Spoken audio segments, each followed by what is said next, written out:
예, 황교안이 흔들린다는 기사가 났길래 다시 황교안에 대해서 점검합니다. 지금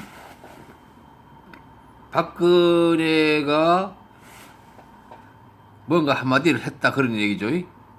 변호인을 통해서. 그것 때문에 황교안이 지금 흔들린다 그런 얘기거든요. 박정희 신화에 이게 저격된 거예요. 박근혜는 박정희라는 신화를 등에 업고 권력을 유지해왔고 아직도 그 신화가 살아있고요. 그러니까 박정희 신화가 저놈은 안 돼 이렇게 얘기하니까 이제 흔들리는 거예요. 왜냐하면 그 신화를 따르는 사람들이 아직 엄연한 그 지분을 가지고 있으니까 대한민국에는요. 그리고 이 황교안은 꼴통, 샌님, 위험한 뭐 이렇게 표현했는데 꼴통이에요. 그러니까 융통성이 없어요, 이 양반은. 자기가 믿는 신조 그거에 의해서 계속 자기가 정치적인 어떤 지도자가 되었을 때 행위를 할 사람이에요. 그러니까 곤란하죠. 그러니까 공부는 잘했지만 그것이 그 머리가 단순하게 공부를 잘하는 그런 꼴통이라는 얘기죠. 그리고 이 사람은 또 샌님이에요, 이런 사람은.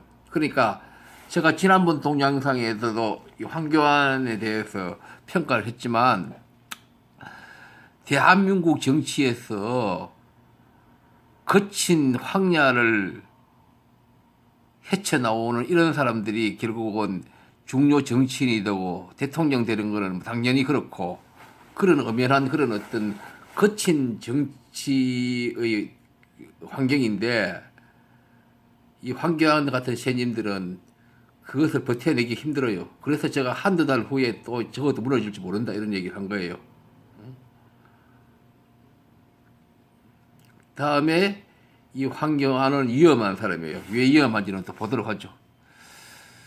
자, 이게 뭐 박정희 신화라 그랬는데 노무현 신화도 있어요. 이 신화가 우리나라에는 지금 정치인의 신화가 박정희 신화와 노무현 신화가 두 개 남아 있어요.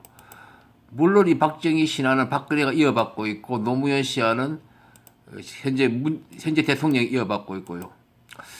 이 신화에서 조금 벗어나야 되나 조금이 아니고 이제 이별할 때가 되었는데 오래 가네요.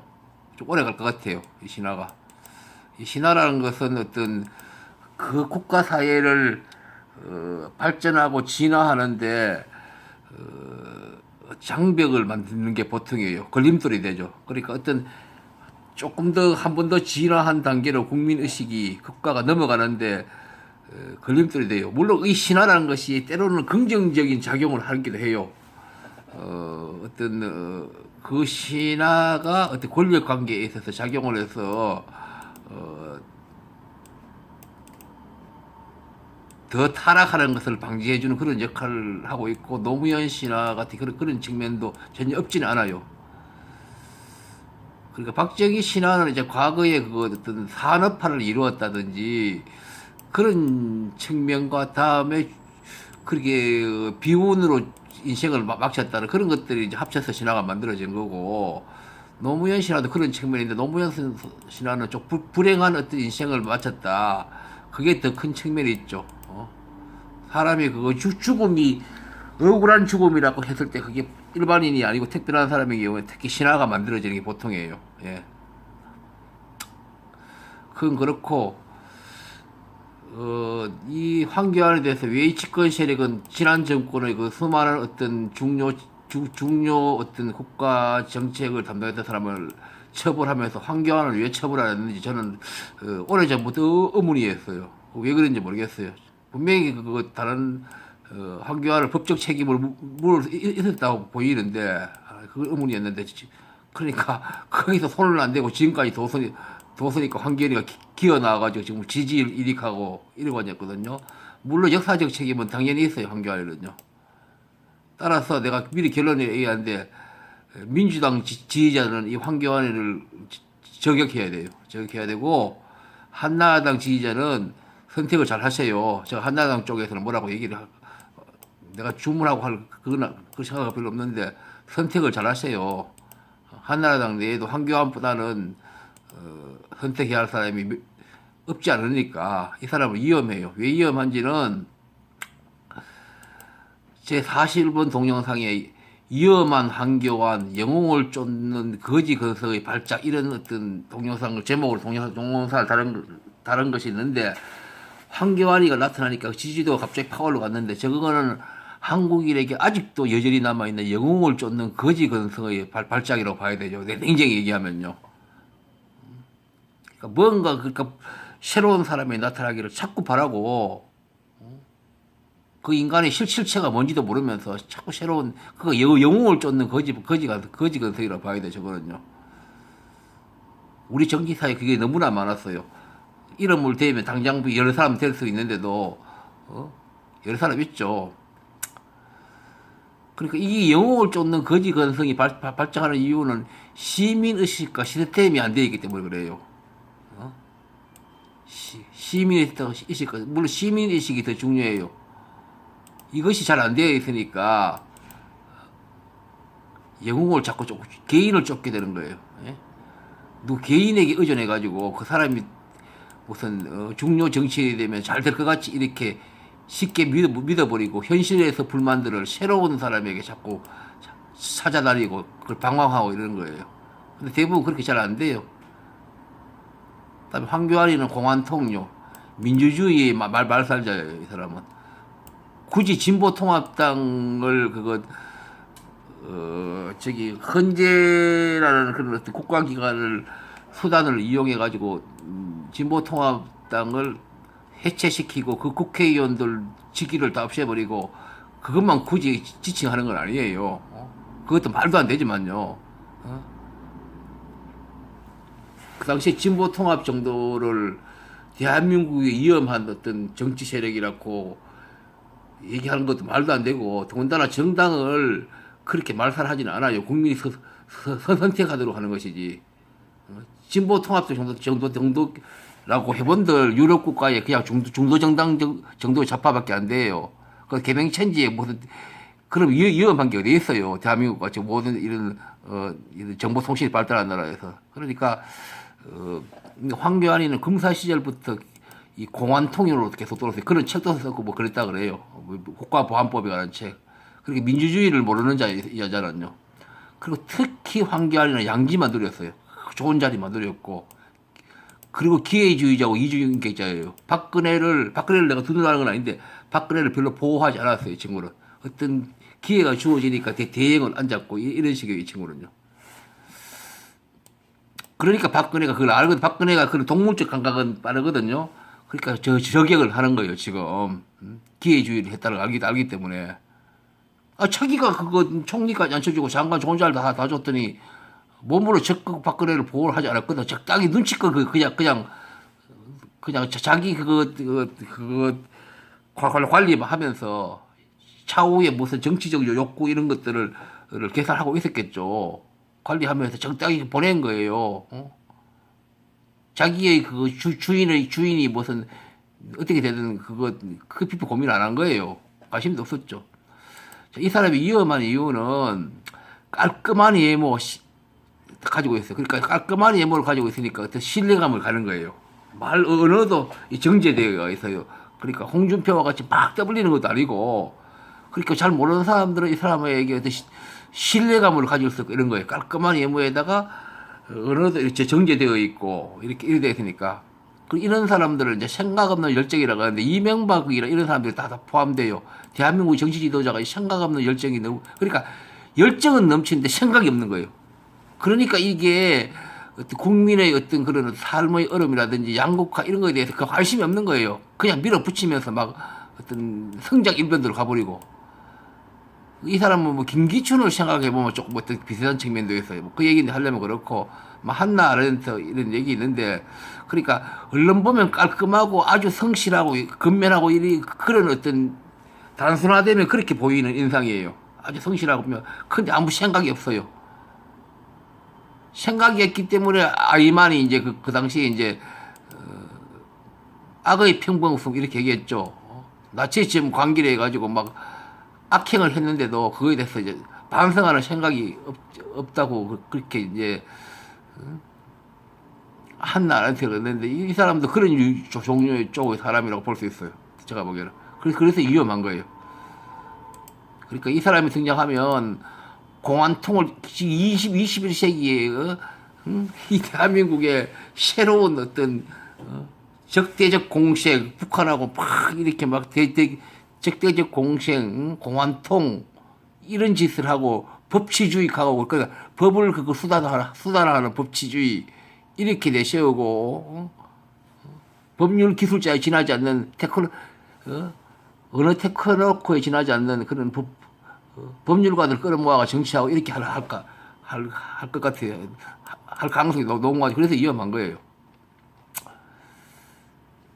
그래서 제 결론은 뭐 법적 책임을 이미 못 물었으니까 지금 와서는 뭐 그렇겠지만 민주당 지지자들은 이 사람은 좀 저격을 해야 되고 한나라당 지지자를 잘 선택하세요. 이 사람은 위험한 사람이에요. 두고 보세요. 이런 사람들은.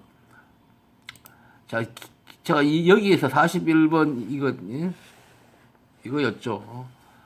제 동영상에서 위험한 환경화 영웅을 쫓는 거지 것을 발작 찍어냈는데 이거 읽어보시면 이 사람에 대해서 어떤 진단을 하는데 도움 될 거예요. 예. 진단 도움 될 거고. 그러니까 보죠. 이제 기사 나는데 제가 할 얘기 다 했는데 기사 나는 거 간단히 보시죠. 뭐 황교안 박의 배신 프레임에 버텨낼까? 홍의 북까지 가세. 그러니까 홍준표하고 오세훈도 공격하고 있고 북한까지 가셔야 했단 말이죠. 다들 이 호기를 그냥 뇌에서요 가세를 하는 거죠. 스토리 세계 차기 1위 낭보디 박의 배엄만덕 써나비 황의 첫 시련 뭐 이런 얘기 나오는데요. 그러니까 잘 나가다가 이제 이렇게 갑자기 이렇게 복병이 다칠 줄은 이제 꿈에도 몰랐다 이런 얘기가 쭉 나와요. 그러니까 당권 경쟁이 1위로 순풍을 달리는데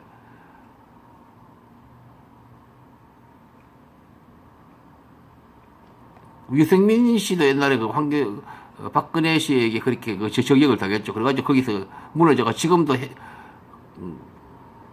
대구에서 회복을 못하고 있죠. 지지도를. 예, 그런 것도 있고 그만큼 신화가 무서운 거예요. 사람들에게. 대한민국 국민들이 저 신화에서 벗어나야 되는데 저게 오랫동안 가고 워낙 굳게 묻혀있죠. 뭐 보수계일 자기 주자 1위를 올랐다. 보수계일 아니고 뭐 전체 여야 합해가지고 1위에 지금 최근에까지 유지되고 뭐 그렇겠죠. 그랬죠. 웃기는 거죠. 그게 거지 근성이에요. 딴 거 없어요. 저 사람은 실체가 뭔 줄 알고 그걸 판단하겠어요. 보시면 깔끔한 외모잖아요. 머리도 저거 가발이란 말인데 그것까지 모르겠습니다. 깔끔한 외모잖아요. 호사다마 드디어 느닷없는 박근혜의 일격. 유영아 변호사가 그 전달했다 그러죠. 면담 요청을 거절했다고. 황교안이가 박근혜를 면담하려니까 요청을 박근혜가 거부했다는 말을 그렇게 들었다 하고 이렇게 언론에 나와가지고 유영아 변호사가 얘기했다 그 얘기죠. 저것이 모든 것이 함축되어 있다는 얘기죠. 지금 앞으로 대선 지지도 1위 하고 있고 당권에 나와 있고 자기가 바로 임명한 총리고 자기 대행까지 하는 사람이 그 면담 온다는데 그걸 거부했다는 것은 모든 것도 함축되어 있잖아요. 넌 안 돼 그런 소리잖아요. 너 배신자 너 같은 배신자 잔머리 굴리는 인간 안 돼 그런 얘기잖아요.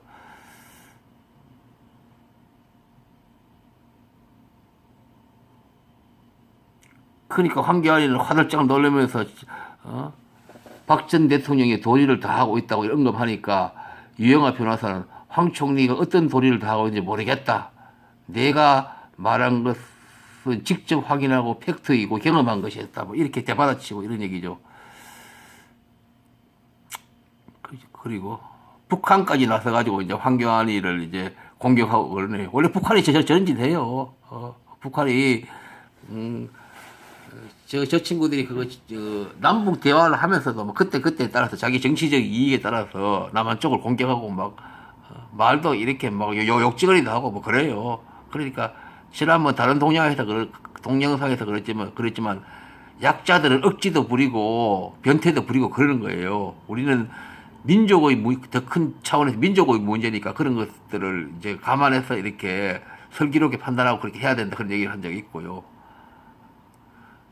욕망은 있는데 내가 약자인 경우에 그 약자는 그 억지를 부리고 막 앙탈 부리고 그렇게 되어 있어요.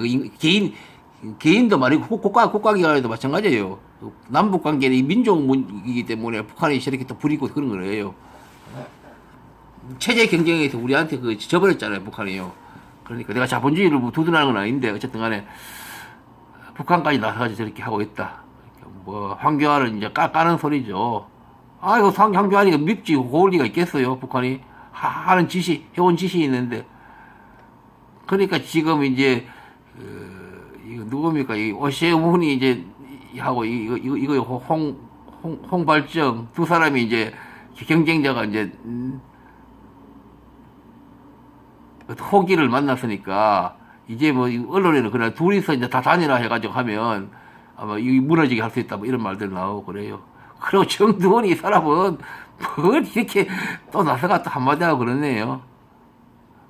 유영아 변호사가 괜히 억하심적으로 그랬을 것 같지는 않고 박근혜 전 대통령의 신기를 전달하는데 황교안이 탐탁지 않다고 보는 것이다 이렇게 말하고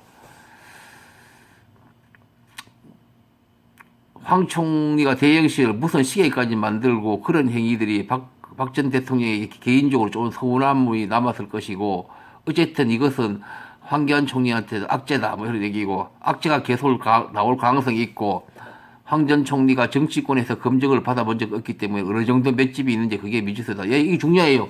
저렇게 아까 셰님이라고 그랬죠.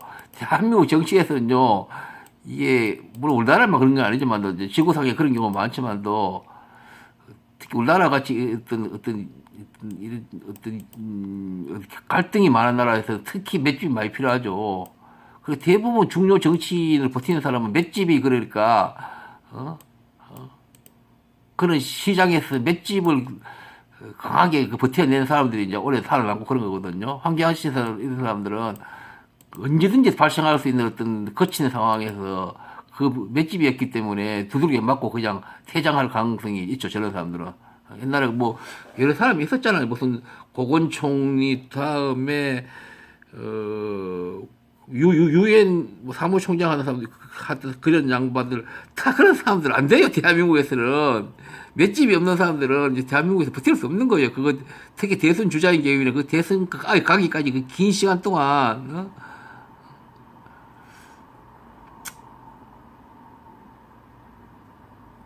지금 민주당 쪽에도 뭐 보세요. 지금 대선 주자급인 사람들 하나하나 무너지는데 지금 이재명 씨 같은 사람은 그러니까 전투력이 있으니까 좀 버티고 뭐 그것도 엄연하게 다 드러나잖아요.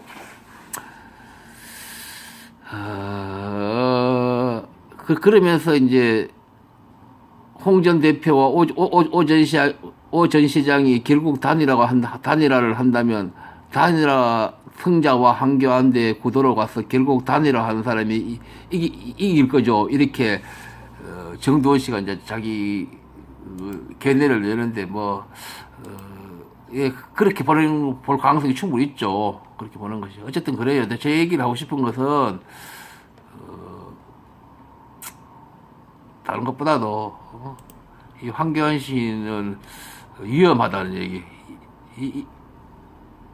이런 이유 때문에 위험하다 이런 얘기예요. 왜냐하면 우리 잘나라 못하나 이렇게 우리 다양한 가치를 추구하고 있고 세계와 교류를 하고 있고 또 내적으로는 국민들 간의 어떤 지역적 어떤 그것 때문에 분열이라든지 계층 분열, 빈부 차이, 그리고 이념 대립 그리고 다양한 어떤 욕구를 국민들이 또 가지고 있고 복잡하고 이런 사회이기 때문에 어느 정도 그 어떤 탄력성이라든지 다양성을 가진 지도자가 있어야 되고 그거는 기본으로 요구하는 어떤 정도의 그런 상태의 국가이거든요. 그런데 황교안 씨 같이 저렇게 단순하고 자기 가치를 그러니까 열정 없는 생각 없는 열정으로 밀어붙이는 저런 사람들은 위험한 거죠.